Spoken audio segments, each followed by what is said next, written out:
मान लो हम टीवी देखते हैं, उसमें मान लो चित्रहार आता है, एक एक से गंदे गंदे गाने हम सुनते, एक एक से घटिया घटिया गीत सुनते। हमारी माँ के साथ बैठते हैं, हमारे पिताजी के साथ बैठते हैं, हमारे दादा दादी के साथ बैठते हैं। मुश्किल यह है कि किसी को शर्म नहीं आती, सब एक साथ बैठते। माँ बाप को शर्म नहीं आती अपने बेटे बेटियों के साथ बैठकर चित्रहार। इतने पागल हम हो गए हैं कि अपने जवान बेटे बेटियों के साथ जो नहीं देखना चाहिए वो सब बैठ के देखते। और चित्रहार में कभी गीत नहीं आता वंदे मातरम, चित्रहार में कभी गीत नहीं आता मेरा रंग दे बसंती चोला, चित्रहार में यह गीत कभी नहीं आता विजयी विश्व तिरंगा प्यारा झंडा ऊंचा रहे हमारा। चित्रहार में सिर्फ गंदे गंदे घटिया घटिया गीत। चोली के पीछे क्या है, चीज बड़ी है मस्त मस्त, आती है क्या खंडाला। और सोचो हम रोज रोज ऐसे गंदे गंदे गीत गाएंगे, यही गीत देखेंगे, यही गीत सुनेंगे, तो हमारा चरित्र कैसा बने। और तुमको मैं सिर्फ यही कहना चाहता हूं कि अगर तुम्हारा चरित्र नहीं बना तो जिंदगी बेकार है। हमको हिंदुस्तान में चरित्रवान नौजवानों की ही जरूरत है सबसे ज्यादा। आज ये देश में जो चरित्रहीन नेता पैदा हुए हैं, जो इतना चरित्रहीनता फैली है पूरे समाज में, इतना भ्रष्टाचार फैला है, उसका कारण है कि यहां चरित्र खत्म हो गया। अभी वो चरित्र तुम्हारा भी खत्म हो गया तो आने वाली पीढ़ी भी बर्बाद हो जाएगी। इसलिए मैं कहता हूं कि टीवी नहीं देखना। इसलिए भी नहीं देखना कि टीवी में जो सीरियल्स आते हैं सब एक एक से घटिया घटिया बातें दिखाते हैं। जितने टीवी सीरियल आते हैं उसमें क्या दिखाते हैं, पति पत्नी के झगड़े, बाप बेटे के झगड़े, माँ बेटी के झगड़े, पड़ोसी पड़ोसी के झगड़े, बिजनेस पार्टनर के आपस में झगड़े, कोई किसी को मरवा रहा है, कोई किसी को मरवाने की साजिश कर रहा है, कोई किसी के घर में डकैती डलवा रहा है, कोई किसी के घर में चोरी करवा रहा है, कोई किसी के लिए सुपारी दे रहा है, कोई किसी से सुपारी ले रहा, यही सब तो है ना। तो ये सब उल्टी सीधी बातें देख देखकर हम क्या सीखने वाले। इसलिए कभी नहीं देखना और सिनेमा भी नहीं देखना, क्योंकि जो सिनेमा हम देखने जाते हैं उसमें सिवाय बर्बादी के दूसरी कोई बात नहीं आती। सिनेमा में सब कुछ झूठ होता है। तुमने सुना है ये हीरो हीरोइन एक्टिंग करते, एक्टिंग माने 100% झूठ, जो होता नहीं उनके जीवन में वो करते हैं, तो इसका माने झूठी तो है। जो अपने जीवन में वो कभी कर नहीं सकते वही दिखाते हैं। जैसे कोई हीरो है 25 मंजिल की इमारत से कूदता और उसको कभी चोट नहीं आती, ऐसा संभव है? 25 मंजिल की इमारत से कोई कूदेगा, हड्डी पसली नहीं बचेगी। लेकिन हीरो को तो कपड़े भी नहीं फटते। ऐसे क्या दिखाते हैं, एक हीरो है मोटरसाइकिल लेके आता है, दीवार तोड़ के निकल जाता है, मोटरसाइकिल नहीं टूटती, उसका सिर नहीं टूटता, दीवार टूटती। ये संभव है कभी? अगर संभव है तो अपना सिर पीट के देखो इस दीवार, देखो क्या टूटता। ऐसे दिखाते हैं एक हीरो आता है डिशुम डिशुम करता, 10-10 गुंडों को मार देता। एक दिन मैंने हिसाब लगाया कि बंबई में 350 हीरो रहते हैं और एक एक हीरो अगर 10-20 गुंडों को डिशुम डिशुम करके मार दे तो बंबई के गुंडे तो अब तक खत्म हो जाने चाहिए थे सब। एक भी गुंडा नहीं होना चाहिए बंबई। वास्तविकता पता है क्या, ये गुंडे हीरो को मार देते, गुंडों से हीरो पिटते और गुंडों को हफ्ता देते। क्यों देते हैं? डर के मारे कि हम बचे रहेंगे। सिनेमा में दिखाते हैं इतने बहादुर हैं, असली जिंदगी में इतने चूहे हैं कि गुंडों को हफ्ता देते अपनी जान बचाने के। तो इनको हीरो कहना चाहिए? हीरो तो बहादुर होता है, जीवन में बहादुर होता है, सिनेमा के पर्दे पर नहीं, असली जीवन में बहादुर होता है। और हीरो इतना बहादुर होता है कि कभी भी उसको अपनी जान की चिंता नहीं होती, जान जाती है चली जाए, लेकिन मेरा सिद्धांत नहीं जाना चाहिए। ऐसे लोगों को हीरो कहते हैं। तो हीरो तो इस देश में थे लोकमान्य तिलक, या हीरो तो थे भगत सिंह या ऊधम सिंह या सुभाष चंद्र बोस या महात्मा गांधी। तो तुम कहोगे ये कौन है?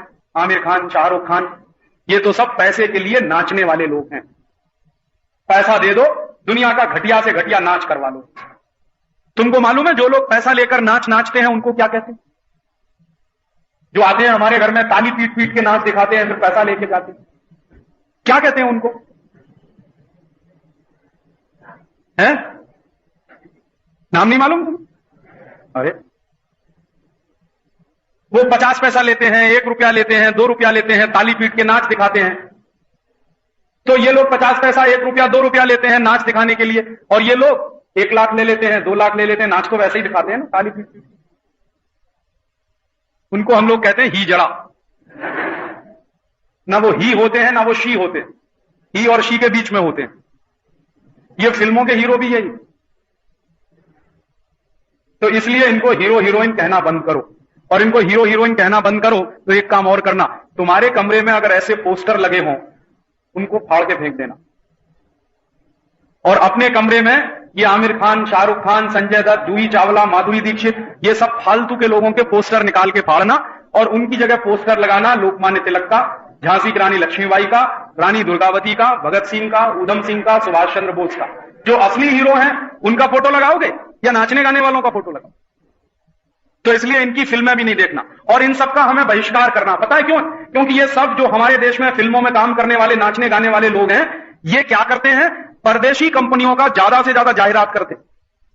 माधुरी दीक्षित लक्स बिकवाती, हेमा मालिनी लक्स बिकवाती, ये शाहरुख खान पेप्सी कोला बिकवाता, ये सब सारे के सारे परदेशी कंपनियों का धंधा कराते हैं। और हम चाहते हैं कि पूरे देश में स्वदेशी आंदोलन चलना चाहिए, ये परदेशी कंपनियों का जाहिरात करा रहे हैं, इसलिए इन सब का बहिष्कार करना।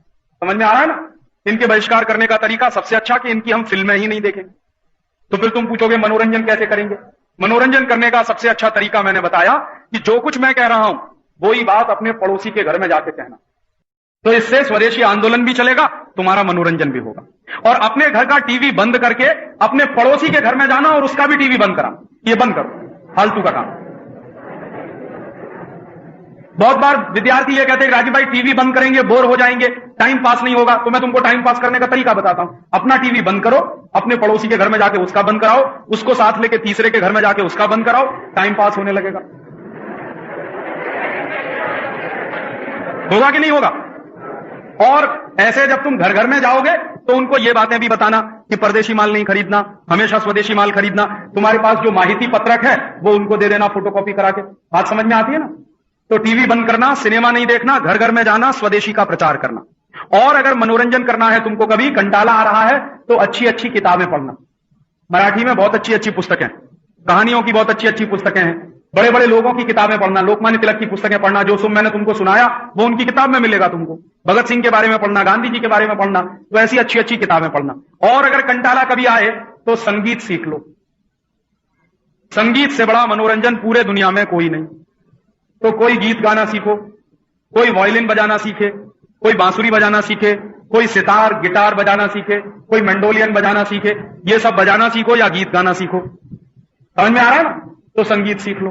संगीत ना सीख पाओ तो पेंटिंग बनाना सीख लो, स्केच बनाना सीख लो, रंग भरना सीख लो, कलर करना सीख लो। ये सब काम मनोरंजन करने के लिए सबसे अच्छे काम है। बात समझ में आती है ना? तो टीवी नहीं देखना, सिनेमा नहीं देखना, दूसरे पड़ोसियों के घर में जाना, उनको ये समझाना। और मनोरंजन के लिए अच्छे से अच्छा साहित्य पढ़ना, अच्छी से अच्छी पुस्तकें पढ़ना, संगीत सीखना, दूसरों को सिखाना। अपने घर में और अपने परिवार के आसपास के तुम्हारे बराबर के जितने दूसरे दोस्त हैं तुम्हारे, उन सबको ये सब समझाना। समझ में आ रहा है ना? तो हम वही काम करेंगे जो लोकमान्य तिलक ने 1905 में किया था। फिर से स्वदेशी आंदोलन चलाएंगे तो इस देश की आजादी बचेगी। मैं तुमसे इतना ही कहने आया था, तुमने शांति से सुना। बहुत बहुत आभार, बहुत बहुत शुक्रिया, बहुत बहुत धन्यवाद।